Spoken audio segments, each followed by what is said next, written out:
perception ng tao is Mayor Baste is easygoing. Maganda lang yung panin naman. Pero siyempre may trabaho ako sa politika. Hindi, kailangan ko rin talaga magtrabaho. Kung magagalit ako, magagalit talaga ako. Kung sinabi kong ulol ka, gago ka dahil sa ginawa mo, nagkatarantaduhan, katulad ng PI, ulol ka talaga, gago ka talaga. Ganun lang yun. Kasi, Kinabahan kasi yung mga tao actually, kinabahan dun sa last na statement ni Madam Inday na ayaw nyo na ni Pulong sa politika. So, 2025, i-expect pa ba ng mga residente ng Davao that you will be Depende rin talaga. going back Depende to... kung makita ko na ayaw ng tao, hindi ko man ipilit. Hindi ko ipilit talaga. Pero parang imposible naman ata yun, Mayor. Oo, pero naniniwala talaga ako sa demokrasya at saka consensus. Yun talaga yung mahalaga sa akin. Hindi yung, kasi yung problema sa politika, kahit yung mga tao ayaw ka, pero marami ka lang pera, Pinipilit. bilhin mo, you spend money on your candidacy, o ipipilit nila kasi marami silang resources eh. Ito po ba yung kulelat na presidential survey na 0.0 lang ang ratings? Hanggang ngayon pinipilit niya pa ata. Mondes? Wala man talaga. Kahit anong gawin niya, hindi ayaw ng tao ng ganong klase yung makaasta. Wala yan. Wala talaga yan. Pero si Speaker, nakausap niya na siya dati, hindi pa? Kausap ko, maayos naman. Maayos naman. Tapos ngayon, putangin na, biglang yabang ba? Sabi ko, ano itong tao na to? Nagtaka talaga ako. Nagbago talaga. Oo. Yung naiba. Parang biglang yabang naman itong tao na to. Tapos yung mga panahon na nandyan lang naman, wala. Di rin naman ako masyadong nakikipag-usap yun sa kanila. Nasasaktan kayo pagka yung kapatid niyo po medyo pinag-iinitan? Malamang kapatid ko eh. Kapatid ko yan. Tsaka boss namin yan dito sa Davao. Yung boss namin yan, tapos ginaganon nyo. Diba? Lalong-lalo na. Palag talaga kami lahat. Hindi lang ako. Kasi boss namin yan. Lalong-lalo na sa ginagawa nila kay lalong-lalo na po sa ginagawa nila kay PRD. After what happened, after what PRD has done. Idol ng lahat yan dito si PRD. So every time na merong mga sinasabi sa kanya na alam mo na below the belt, anong talagang, yung initial na nararamdaman? Ay, hindi, wala. Okay lang kasi tatay. Kilala ko man, hindi naman nasasaktan yung tao na yan. Wala yan. Yung swerte mo lang, pag di ka sinagot, pag sinagot ka, sira ka talaga. Ganun lang yan. Pero yung ayan. Hindi tinatablan yun. Actually, Mayor, tama ka doon sa sinabi mong idol si PRRD dito sa Davao. Actually, hindi lang sa Davao. Sa buong Pilipinas. Kaya nga naghahanap pa ng ganun eh. Kung tumakbo po ba siya ng okay po ba sa inyo na ngayong 2025 dahil talagang naghahanap ang taong bayan ng ganun? Senate, sa kanya. Senate eh. O sa Congress din eh. Personal na Hindi kasi, sa totoo lang kami sa pamilya ba, wala talaga isa sa amin na makapagsabi kung anong gawin ng isa. So, off limits yan na territory kung ano yung gusto namin o sa politika namin, ganun. Wala, kanya-kanya kami. Kasi pag mag-away.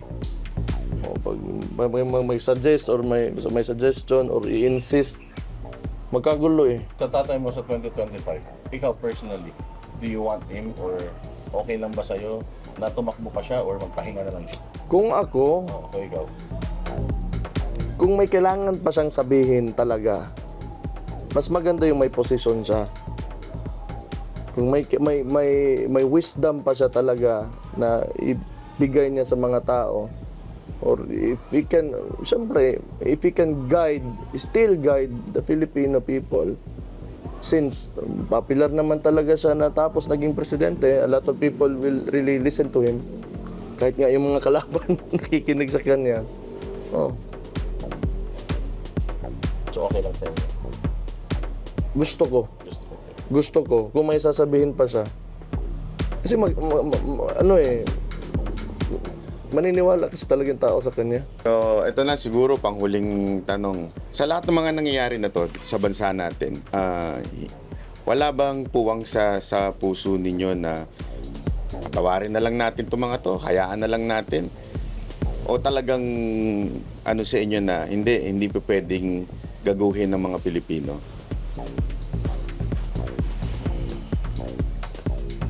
Tingin ko, lumampas na tayo doon eh. Kaya tingnan niyo yung mga tao nandyan sa, saan ba yun sa Manila ngayon? Sa Liwasang Bonifacio. Sa Bonifacio. Wala, it has gone past that already. Serious matter kasi yung na may position ka. Dapat sa simula pa lang inisip na nila yon. Yung actions nila, hindi these are not cattle that you are dealing with. These are people and the lives. Buhay ng mga tao yung pinag-uusapan pag nasa politika ka.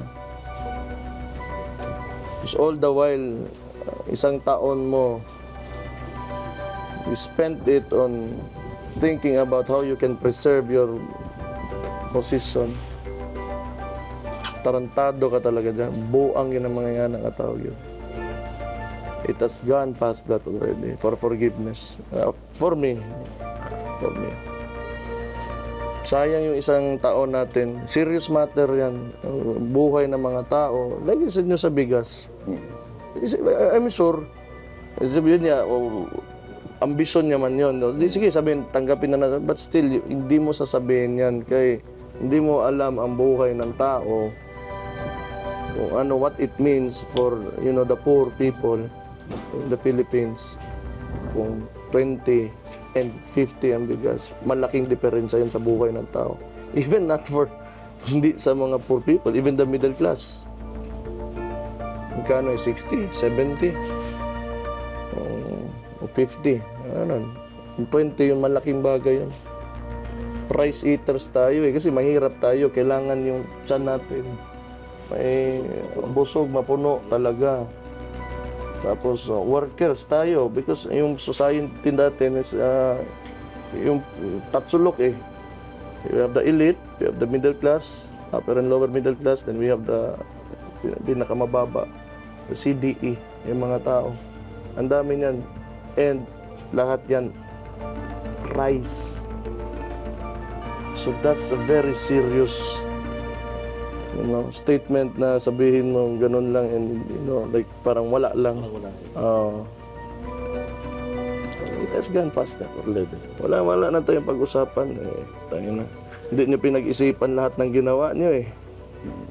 So, hinayaan yan sila for a certain period of time. Last year, di ba? So now, pumasok itong bagong taon, may rally. Ayan. That's what you get. That's what you get. There are no room for excuses, especially,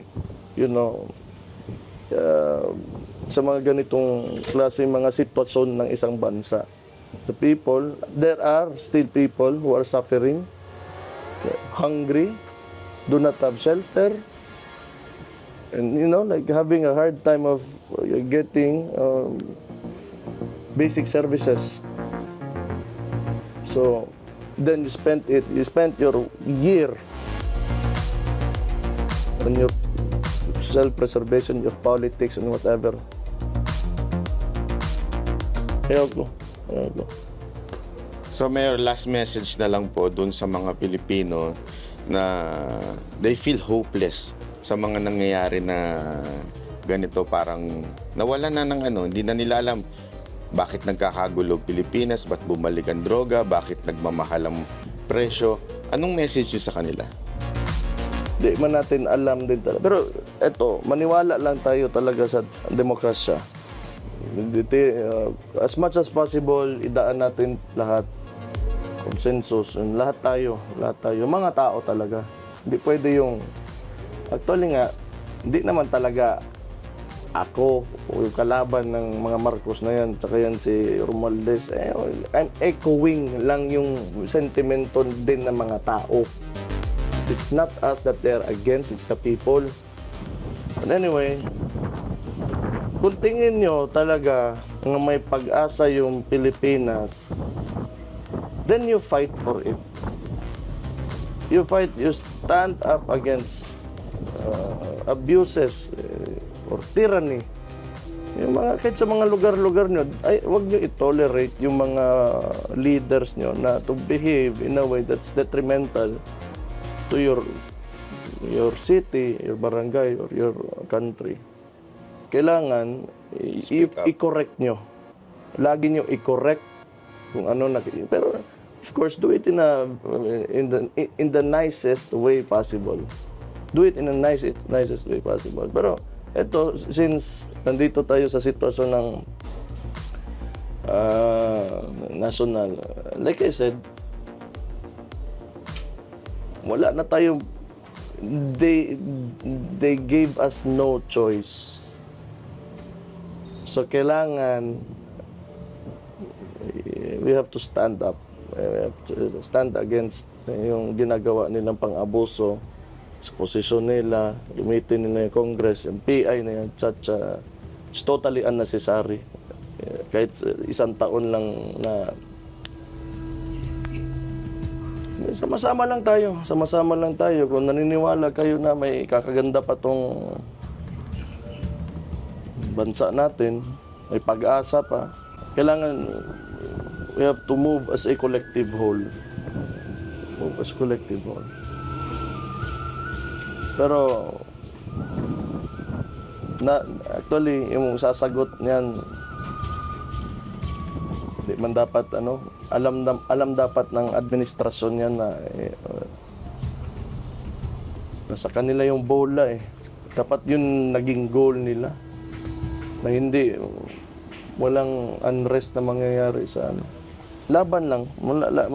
Talaga ang problema talaga is nagtotolerate tayo ng mga bad practices in government, yung mga elected officials natin. Vote buying, ano pa ba?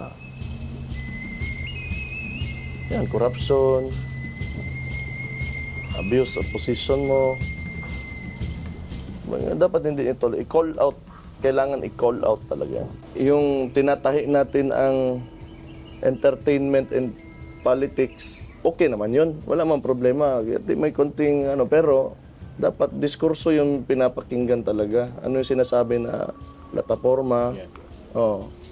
Yung diskurso, ginagamit nyo ba yan na term to Tagalog? Diskurso? Diskurso dapat yung pinapakinggan. Kasi, yung iba, puro lang, wala talaga sinasabi. Nagpapatawa lang, papasikat lang. Yun talaga, kailangan ayusin natin yan. Kasi nakatahi yung, kaya kita niyo mga artista na nanalo talaga sa politika. It's not bad. It's just a phase that we have to, kailangan natin pagdaanan. Pero kailangan natin makinig talaga ng diskurso. Ayun. Okay. Maraming salamat, Mayor, sa pagkakataon na to. Thank you very much. So, mga banateros, dito na lang po muna tayo. At magjajapan na po kami ni Mayor.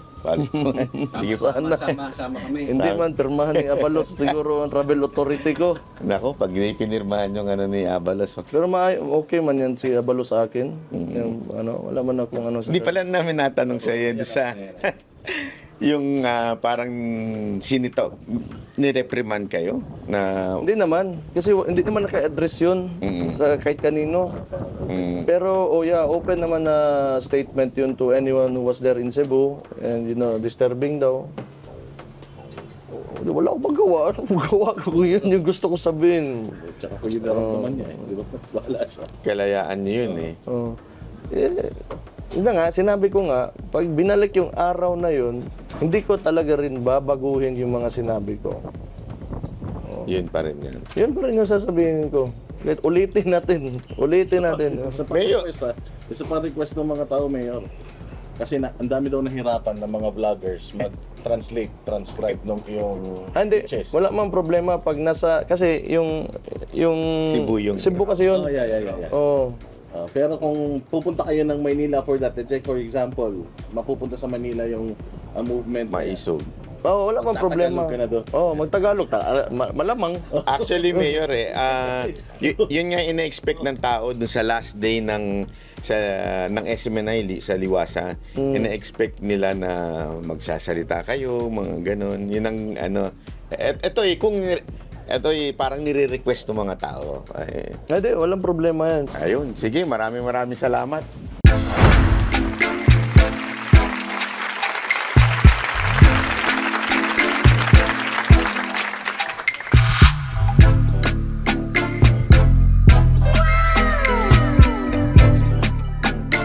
The next performance will start momentarily.